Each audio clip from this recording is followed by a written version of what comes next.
I got involved as an ASHA volunteer long before I would consider the fact that I was a leader at ASHA.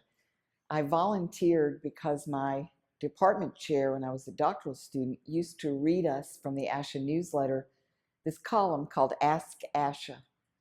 And in that column, problems would be presented, sometimes professional problems, and we would talk about how to solve them.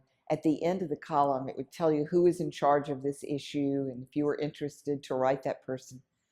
This was before the internet, and we would, some of us would write if it was something we cared about.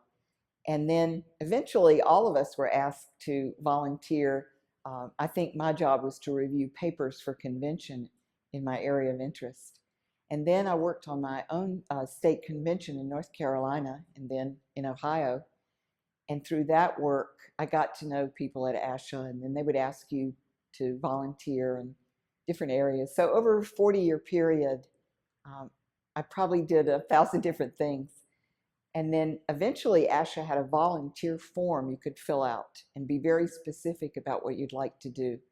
And I really liked that. I was called on because of that form. And then later, I volunteered in convention, and I was a vice president in 2003. And I started to get to ask other people to volunteer. So last year I was convention chair. I was very proud of that. And I got to ask over 400 people to volunteer. And I went to the volunteer pool, and we got people new in their career, advanced people, students, graduate students, and I felt like I was passing it on. The first advice I would give a member is to fill out the volunteer form to be in the volunteer pool. And ASHA leaders all have a commitment to go to that form first, to see who's either interested in something or has expertise in something. And that would be step one. Step two is to volunteer at your local level. If you're in a city, you may have a local organization or your state association, or maybe if you have an interest in something like cochlear implants or voice disorders, maybe there's an interest area or organization you could start to become a leader there.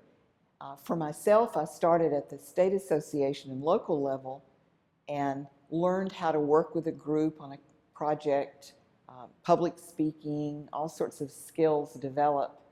And then you can sort of move up the ladder in ASHA. And I would say that it's, first of all, very rewarding. You're helping people in your own profession. And it also helps you because you do a better job. You take on more responsibility on your own job, and you help your own employer. So there's so many benefits.